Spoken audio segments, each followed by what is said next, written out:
Defense Minister Rajnath Singh recently returned from Russia, bringing with him the newly acquired stealth frigate Tushil and presiding over routine defense consultations.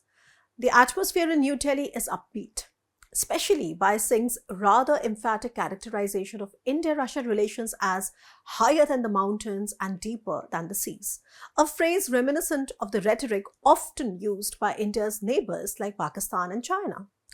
So, this statement has drawn considerable attention and urges a more careful analysis of what really lies beneath. Reports confirm that Russian President Vladimir Putin has been invited by Prime Minister Narendra Modi for an official visit to India in early 2025, which is next year. The two sides want to hold the annual summit more regularly. Now, part of this planning also comes from a likely conclusion of the Ukraine war that Donald Trump has promised as he takes office on January 20th next year. Since the onset of the Ukraine war, India's ties with Russia have faced intense geopolitical scrutiny. Despite inherent challenges, the relationship, which is rooted in historical ties dating back to the Soviet era, continues to evolve by turning obstacles into opportunities.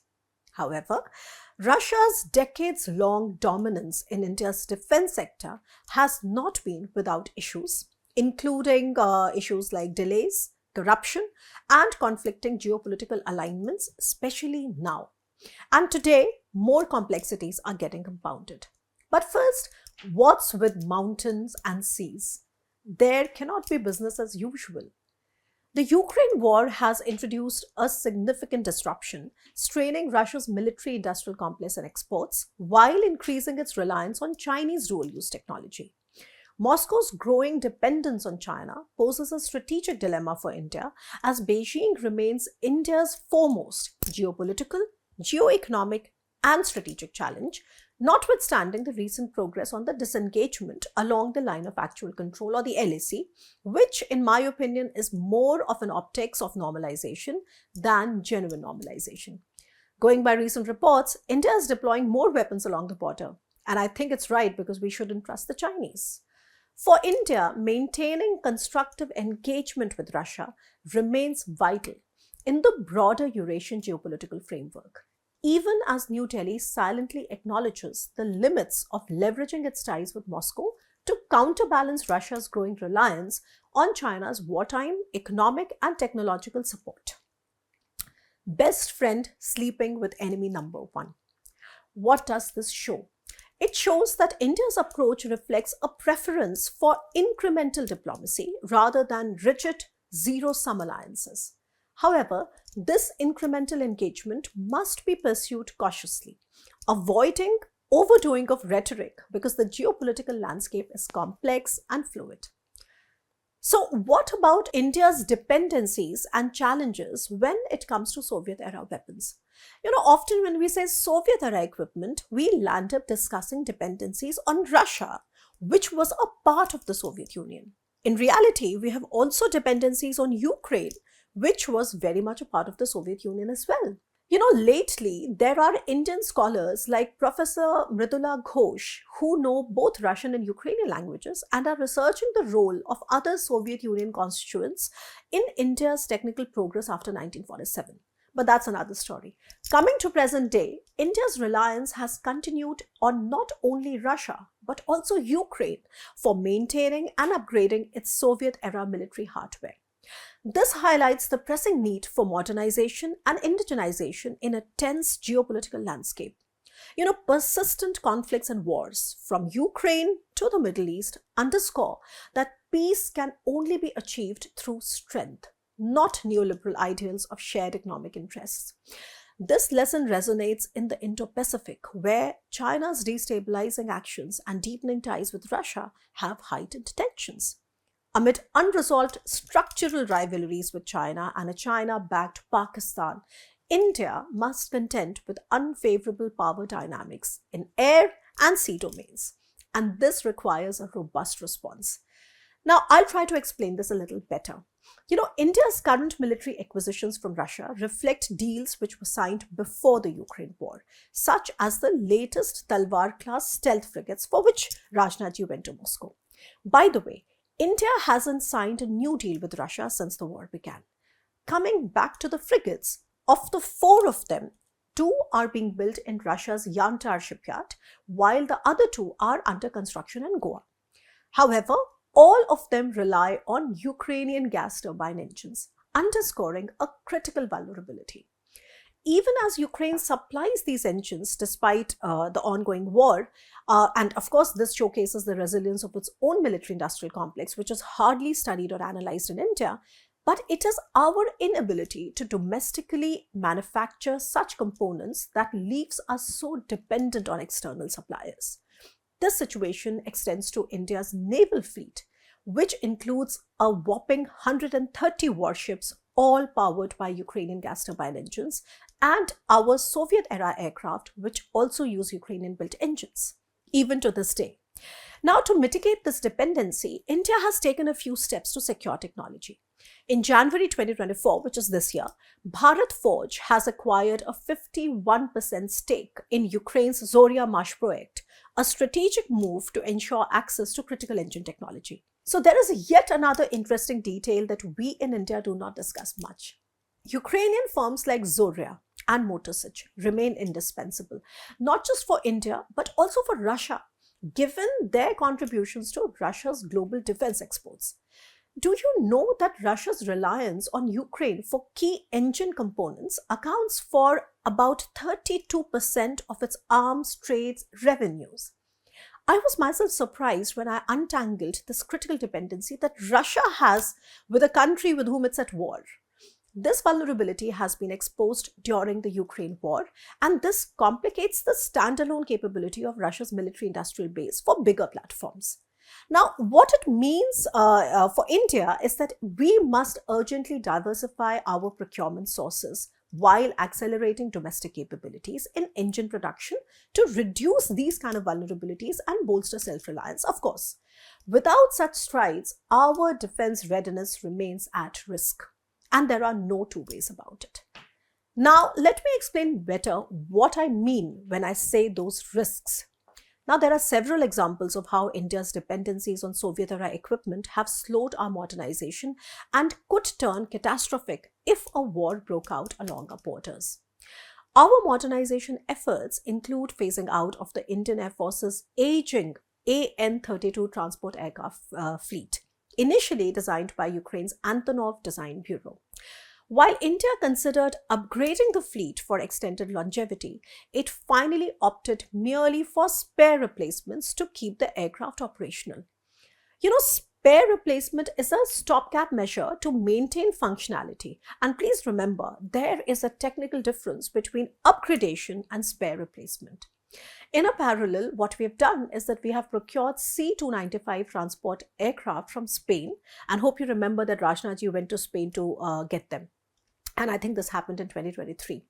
Then we are also exploring deals with Brazil's Embraer and Germany's A400M, which are both medium transport aircrafts, to modernize our fleet, keeping the sources as diversified as possible. Second example. After years and years of delays, notable progress has been made with the MiG-29 fighter jets, as Hindustan Aeronautics Limited, HAL, has finally developed the capability to overhaul the MiG-29's RD-33 engines, significantly reducing our dependence on Russia. Additionally, the Indian Air Force has replaced its outdated Russian missile systems with advanced Indian missiles and systems, showcasing our capacity for indigenous upgrades. If you read my column, I have hyperlinked the article that will give you the details of what those indigenous missiles and systems are. Please take a look.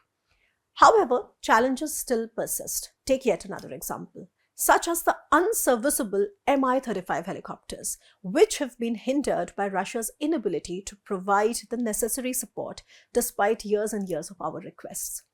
Next, unlike what you read on social media, the Indian Air Force remains cautious about acquiring advanced Russian fighter jets like the Su-57s. Multiple closed-door analyses have cited deficiencies in stealth technology, in radar cross-section, and limited technology transfer, making it rather unsuitable for India's modernization efforts. So, the thing is that this isn't about political trust, which is ample between India and Russia. It's about technical issues. Now, let me give you one final example. India is also focused on enhancing its radar systems to strengthen surveillance and early warning capabilities. Lately, several speculations about a $4 billion deal with Russia for the Voronezh class over the horizon, or the OTH radars, have been floating in media reports. But these appear misplaced. Why do I say so? First is that India has long relied on Israel for dependable radar technology. Furthermore, our own Defense Research and Development Organization, or the DRDO, has been advancing indigenous radar systems, particularly this special type, this over-the-horizon or the OTH radars, with at least a 2,000-kilometer range. Then, why $4 billion on external tech? And just to break it down for you, existing radar systems in India, mostly sourced from Israel and earlier from France, can detect objects at ranges at 500 to 700 kilometers. However, the OTH radars are capable of detecting threats over 2,000 to 5,000 kilometers because they can account for the Earth's curvature that the other long-range radars cannot. So there is a lot of physics there. And right now, the OTH remains a critical gap in India's early warning capabilities. DRDO's efforts to develop OTH radar systems aim to enhance India's maritime and missile defense capabilities, because these are the spaces where we would really need an early warning from thousands of kilometers away, right? Once operational, these systems would elevate India to a league of advanced nations, including, countries like the US, China, and Russia. So where does the Russian piece fit in? We'll have to go back again to the Ukraine war to understand this better. The vulnerabilities of the Russian radar systems, including the OTH systems during the Ukraine war, show that India must focus on its own tech rather than getting a $4 billion worth of tech that hasn't worked very well in real war. Ukrainian drone strikes have damaged nearly 50% of Russia's advanced OTH radars, exposing their susceptibility to attacks. For India, once again, this highlights the importance of prioritizing indigenous radar development to avoid dependence on potentially unreliable external systems. Finally, India continues to face delays in receiving the final two consignments of the S-400 air defense systems from Russia as well, and this point was raised during Rajnath Ji's recent visit to Moscow. So all these issues I just told you about get further complicated by Russia's increasing reliance on Chinese technology due to Western sanctions following the Ukraine war. This dependency poses concerns for India, particularly after the Ministry of Defense September 2024 directive to remove Chinese components from our defense systems. Now, this directive calls for cleansing our defense ecosystems of Chinese tech. The evolving Russia-China partnership intensifies India's strategic dilemma, requiring careful reassessment of its procurement strategies and broader geopolitical positioning to address these rather entwined defense and security challenges much more effectively. And yes, I know that this is easier said than done. Let me explain a little bit why it cannot be business as usual for military cooperation when the geopolitics gets conflicting. India should be deeply concerned about Russia's extensive arming of China, amplified by Beijing's reverse engineering capabilities, of course. The Russia-China defense partnership has shown a sharp rise in the CIPRI's trend indicator value, or the TIVs, reflecting the scale and strategic value of their cooperation. Now, if you don't know what TIVs are, please do Google, or I could do another video on it sometime. Since 2014 at least, these ties have deepened, including the joint development of missile warning systems and the integration of satellite navigation technologies, apart from Russia supporting China's nuclear program as well. Worryingly for India, the locations of Russia-China military exercises since 2022, a total of 8 in the East China Sea and 1 each in South China Sea and the Arabian Sea could upend our key maritime interests. And I'll tell you how. India relies on maintaining status quo in strategic waterways, whether it's the South China Sea, the Straits of Malacca, as well as those in the Arabian Sea. Yet, our maritime commerce through the Red Sea has literally ended after Houthis attacked. And what has been most unnerving is that we couldn't secure the same guarantees that Houthi leader explicitly provided to Russian and Chinese ships, despite Dr. Jaishankar's quick visit to Iran after the attack started in early 2024. So since the last 1 year, the entire Indian maritime commerce has been routed via the Cape of Good Hope, increasing the shipping costs by a 200% and many more weeks of critical time.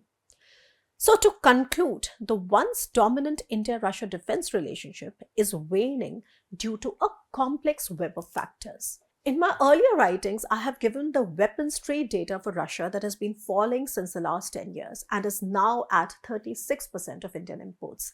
The second spot is taken by a steadily rising France with 33% of Indian imports, and a huge chunk goes then to US and also Israel.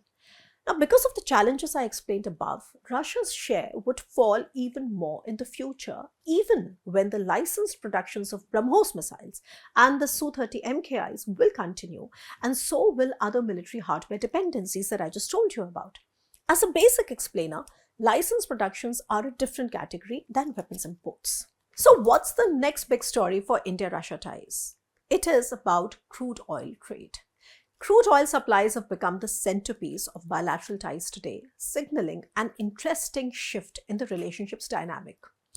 Even when they remain tactical and for now they are driven by discounts, they have transformed the way India-Russia and India-Europe trade relationship plays out. So Europe has banned crude oil from Russia. Russia has given discounts to India. India buys it cheap, refines it, and sells it back to Europe on a profit.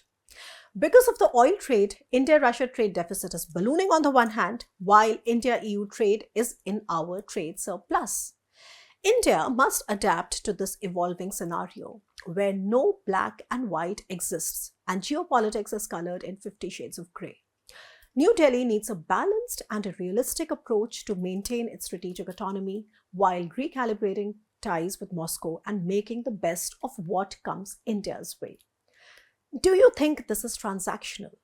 Well, dear viewer, that is the hard reality of international politics and national interest. And I will be back to discuss that and more. Stay tuned.